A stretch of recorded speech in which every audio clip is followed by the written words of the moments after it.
जय गुरुदेव, जय गायत्री माता। धारणा, ध्यान, समाधि का एकत्व है संयम। अंतर यात्रा विज्ञान के प्रयोगों में अनूठापन है, इनमें आलोक की अलौकिकता है। इसमें प्रणव पंडा जी ने लिखा है कि प्रकाश का प्रकटन है। इसके अनेक प्रयोगों में से यदि किसी एक की भी साध लिया जाए तो समसाधना का सुदृढ़ आधार तैयार हो जाता है। इसके प्रयोग चाहे बहिरंग हो या फिर अंतरंग, योग साधक के बाहरी और आंतरिक जीवन को पवित्र, प्रकाशित एवं परिपक्व करते हैं। इन प्रयोगों से बाहरी जीवन जहाँ मजबूत एवं सामंजस्यपूर्ण बनता है, वहीं आंतरिक जीवन में ज्ञान का, प्रज्ञा का, सद्विवेक का आलोक अवतरित होता है। साधक के चिंतन, चेतना एवं चित्त को सर्वथा नए आयाम मिलते हैं। निर्मल आनंद का सहज निर्झर बहने लगता है। योग साधना में समाधि विशेष है। समाधि से संस्पर्श मिलता है, विराट है, जहाँ धारणा में मात्र परिचय हो पाता है। ध्यान में केवल उसे देखने भर से संतोष करना पड़ता है, वही समाधि में उसे छुआ जा सकता है। उस अद्भुत अलौकिकता की गहरी छुअन मिलने से समाधि विशेष है। इस समाधि से भी विशेष एक सत्य और भी है। इसकी चर्चा महर्षि पतंजलि ने अपने अगले सूत्र में की है। यह योग सूत्र है। धारणा, ध्यान और समाधि तीनों का एकत्रीकरण निर्मित करता है संयम को। महर्षि पतंजलि अपने इस अनूठे सूत्र में संयम को एक अलग आयाम देते हैं, इसे अलग ढंग से परिभाषित करते हैं। उनकी यह परिभाषा लीक से हटकर है, लोक प्रचलन में अलग है। लोक प्रचलन में संयम को अनुशासन या चरित्र नियंत्रण माना जाता है, लेकिन महर्षि ने इसे व्यापक दायरा दिया है। उनके अनुसार संयम जीवन में उस संतुलन का नाम है जहाँ भेद मिट जाते हैं, जहाँ न दृश्य बसता है और न ही दृष्टा। यह तो शांति की ऐसी आश्चर्यपूर्ण व्यवस्था है जहाँ कोई दूसरा बसता ही नहीं। यहाँ इस अवस्था में अंतर्चेतना की सभी विभाजन रेखाएं समाप्त हो जाती हैं। बात सीधी है और सरल भी, पर इसे समझना शायद उतना आसान नहीं है। इसे समझने के लिए फिर से हमें धारणा, ध्यान और समाधि में समाये सच को जानना होगा। सबसे पहले धारणा है। इसका सामान्य मतलब एकाग्रता है। इस एकाग्रता का मतलब है पूरे के पूरे मन का एक ही जगह टिक जाना। उदाहरण के लिए मान लो हमने किसी गुलाब के फूल पर मन एकाग्र किया। यूं तो हम गुलाब के फूल को कई बार देखते हैं, लेकिन फिर भी पूरा का पूरा मन गुलाब पर नहीं टिक पाता। लेकिन अगर गुलाब के फूल पर मन केंद्रित हो जाए तो फिर गुलाब का फूल ही समूचा संसार बन जाता है। मजे की बात इसमें यह है कि अपना अचंचल, बिखरा और फैला हुआ मन सिकुड़ता जाता है और अंत में टॉर्च की रोशनी की तरह एक ही जगह एकाग्र हो जाता है, जबकि गुलाब का फूल बड़े से बड़ा हो जाता है। इससे पहले गुलाब हमारे लिए दुनिया की लाखों करोड़ों चीजों में से एक था, पर अब ऐसा न रहा। अब तो गुलाब का वही एक फूल समूचा संसार बन गया। ऐसी दशा में गुलाब की अनेकों सूक्ष्म विशेषताएं हमारे सामने प्रकट होने लगती हैं। उसमें से ऐसे ऐसे रंगों और सुगंधों का अनुभव होता है जिन्हें हमने इससे पहले कभी भी अनुभव न किया था। धारणा की इस अवस्था में पूरा संसार कहीं बाहर रह जाता है और केवल गुलाब ही संसार बन जाता है। यही धारणा यदि निरंतर बनी रहे तो स्वाभाविक ही इसमें ध्यान घटित हो जाता है। इस अवस्था में प्रकट होती है चेतना की गुणवत्ताएं। पहले चरण में जहाँ विषय की बाहरी सूक्ष्मताएं प्रकट हुई थी, वहीं उस अवस्था में चेतना की उसकी आत्मा को उद्घाटित कर देता है। ध्यान की यह अवस्था बड़ी अद्भुत एवं विचित्र है। यह बुद्धि गम्य न होकर बोध गम्य है। छोटे से गुलाब के फूल में ब्रह्मांड के सभी रहस्य प्रकट होने लगते हैं। बूंद स्वयं ही समुद्र का ज्ञान दे देती है। अस्तित्व का छोटा सा अंश भी स्वयं में समूची सृष्टि ही है। ध्यान की यह अवस्था इतनी विलक्षण है कि यहाँ पहुँचने पर अकेले गुलाब के फूल पर ध्यान करके दुनिया के किसी भी सच का जाना जा सकता है। हाँ, ध्यान होना चाहिए पूर्ण। यह ध्यान यदि गाढ़ा और गहरा हो तो वही ध्यान समाधि बन जाता है। इस अवस्था में मन एक रूप हो जाता है विषय से। तब गुलाब के फूल में और अपने मन में कोई अंतर नहीं रहता। मन की इस विलीनता में बचा रह जाता है तो बस ज्ञान का आलोक। इसलिए प्राचीन महर्षियों ने समाधि को ज्ञान का द्वार बना लिया था। महर्षि पतंजलि यहीं पर एक अनूठा शब्द जोड़ते हैं, संयम। एक ऐसी अवस्था जबकि धारणा, ध्यान और समाधि तीनों ही घुल जाएं परस्पर। इस अनूठी अवस्था में वह गुलाब का फूल जिस पर मन को एकाग्र करने का अभ्यास किया गया था, अब वही मन को, अंतर्चेतना को एक अपूर्व ढंग से रूपांतरित कर देता है। मन और जीवन अपने आप ही ज्ञान के प्रज्ञा के एक प्रकाशपूर्ण लोक में प्रवेश कर जाते हैं। संयम की यह अवस्था इतनी अनूठी, विचित्र एवं विलक्षण है, इसे बिना अनुभूति के समझ पाना थोड़ा कठिन है। दरअसल बात यह है कि हमारा जीवन देह से धरती के सुखों से बुरी तरह चिपक गया है। हम अपने मन के पंखों का उपयोग ही नहीं कर पाते।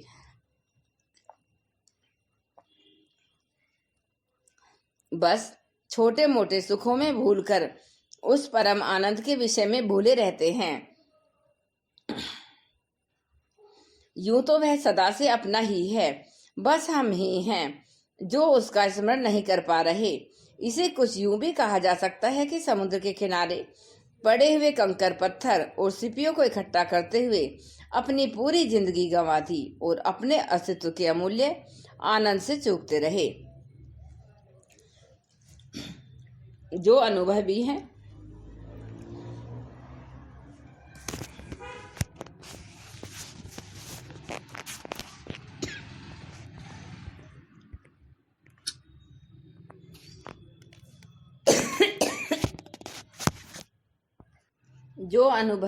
वे सभी यही कहते हैं कि जीवन का खजाना तो स्वयं के भीतर ही छिपा हुआ है। धारणा, ध्यान और समाधि तीनों इसी का द्वार खोलते हैं, और यदि तीनों मिल जाएं तो फिर स्वयं के भीतर का अपूर्व आलोक प्रकाशित हो जाता है। एक ऐसी अवस्था जहां सब कुछ जाना जा सकता है, सब कुछ समझा जा सकता है, सभी कुछ का अनुभव किया जा सकता है, जहाँ कोई भी वस्तु द्वार बन जाती है ज्ञान का, समाधि का, फिर भले ही वह छोटा सा गुलाब का फूल ही क्यों न हो। संयम की साधना करने से फिर ज्ञान के अवरोध बचे नहीं रहते, उन्मुक्त हो जाते हैं। ज्ञान स्वयं ही प्रकट होने लगती है। अद्भुत अनुभूतियां इन्हीं के साथ प्रकृति एवं विभूतियों के द्वार खोलने लगती है। जय गुरुदेव, जय गायत्री माता। संयम सिद्धि से होती है बुद्धि प्रकाशित। अंतर यात्रा विज्ञान के प्रयोग अपने परिणाम व परिणित में योग साधक के चित्त, चिंतन व चेतना से अंधियारा मिटाते हैं। अंधियारा व उजियारा कहने को दो शब्द हैं, लेकिन इन दो शब्दों में पूरी दुनिया सिमटी है। रोजमर्रा के सामान्य जीवन में इनका सामना हर समय रोज करते हैं। अंधियारा घिरते ही चारों तस्करों व लुटेरों का भय बढ़ जाता है। विषैले जंतु, हिंसक पशु खुले आम घूमने लगते हैं। एक अजीब सी असुरक्षा, भय व भ्रांति का साम्राज्य छा जाता है। इस समय यदि प्रतीक्षा रहती है तो बस सूर्योदय की, उजियारा आने की। उजियारा आते ही जैसे पूरा संसार बदल जाता है, तब न भय बचता है और न भ्रांति। असुरक्षा, अनिश्चितता भी नहीं रह पाती। ठग, चोर, लुटेरे भी कहीं कोने में जाकर दुबक जाते हैं। ऐसे में तो पक्षियों का कलरव, सुमनों की सुगंध ही सब और जीवन को एक सुखद व सुकूनदायक एहसास से घेर लेते हैं। जो सच ब्रह्म जगत का है, कुछ वैसा ही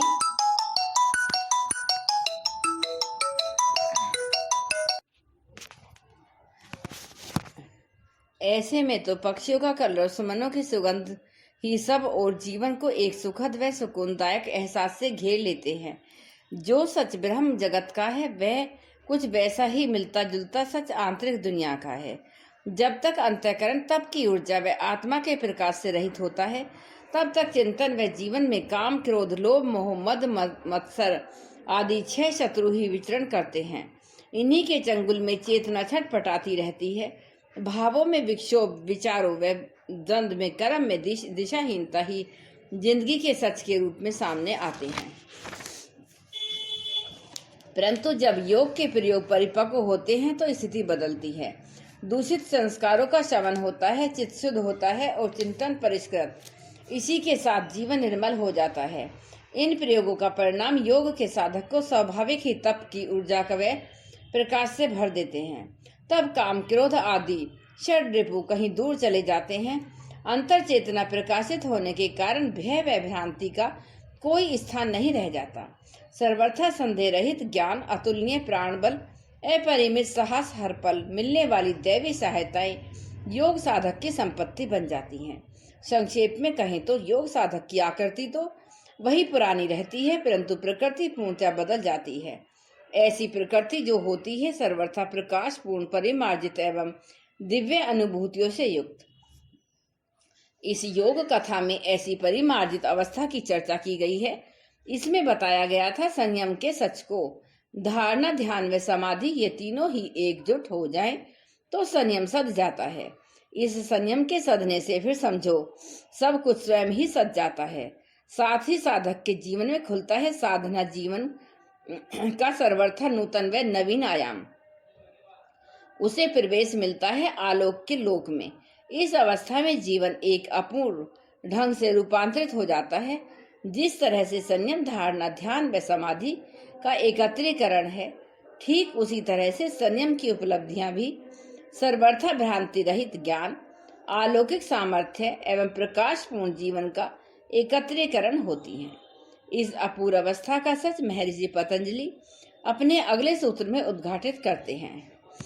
योग ऋषि पतंजलि का यह सूत्र अपने में गहरे अर्थ संजोए है। योग ऋषि परम पूज्य गुरुदेव अपनी चर्चा, वार्ताओं एवं आध्यात्मिक संगोष्ठियों में कहा करते थे कि महर्षि पतंजलि के इस सूत्र ने भारत की संस्कृति एवं प्राचीन भारतीय ज्ञान विज्ञान को समृद्ध किया है, क्योंकि संयम सिर्फ योग में उन्नति का साधन नहीं है, बल्कि ज्ञान प्राप्ति का भी समर्थ साधन है।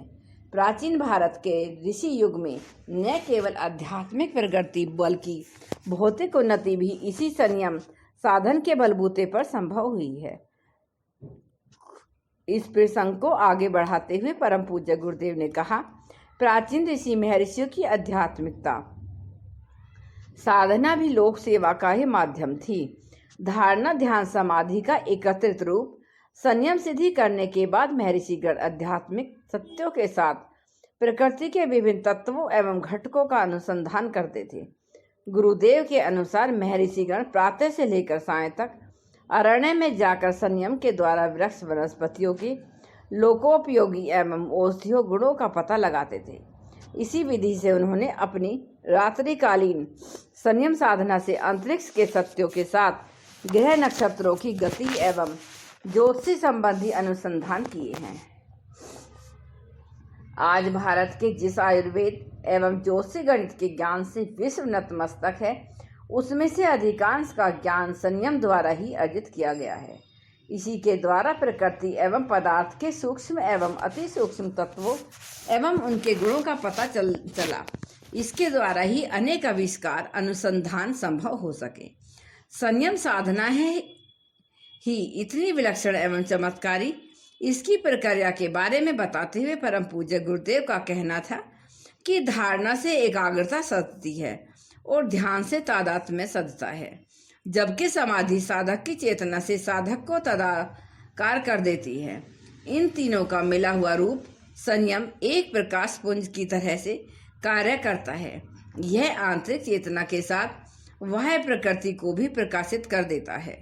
इस अंतर प्रकाश के दायरे में जो कुछ भी आता है उसके संपूर्ण तत्व एवं सत्य योग साधक के सम्मुख स्वतः ही प्रकाशित हो जाते हैं। उनके बारे में वह जो भी एवं जितना भी जानना चाहता है सबका सच जान जाता है। साथ ही इस माध्यम से जो भी जाना जाता है वह सबका सब सत्य होता है। ऐसा सत्य जिसमें संदेह एवं संदिग्धता के लिए कोई भी स्थान नहीं बचा रहता। यही वजह है कि परम पूज्य गुरुदेव अपनी वार्ताओं में कहते थे कि सच्चा योग साधक वह है जिसके अंतर जगत में कभी भी सूर्यास्त नहीं होता। साधक की अंतर चेतना में, उसके अंतर्गमन में सूर्य सदा ही प्रकाशित रहते हैं। यही वजह है कि सच्चा साधक न तो कभी भ्रमित होता है और न संदेह में पड़ता है, न ही जीवन के अनेक विषैले प्रश्न कंटक उसे चुभते रहते हैं, क्योंकि उसके पास सदा ही अपनी प्रत्येक जिज्ञासा का समाधान है। संयम के द्वारा वह अपने और के बाहरी एवं आंतरिक जीवन के बारे में जो भी जानना चाहता है सबका सब जान जाता है। इस संयम की भूमि पर खड़ा होकर वह ज्ञान के लिए ऊंची उड़ानें भरता है और इस क्रम में उसके सामने प्रकाशित होते हैं सर्वथा नवीन सत्य एवं नवीन तत्व, जो उसके और के जीवन को प्रकाशित एवं समृद्ध करते हैं। जय गुरुदेव, जय गायत्री माता, जय प्रणव पंड्या जी।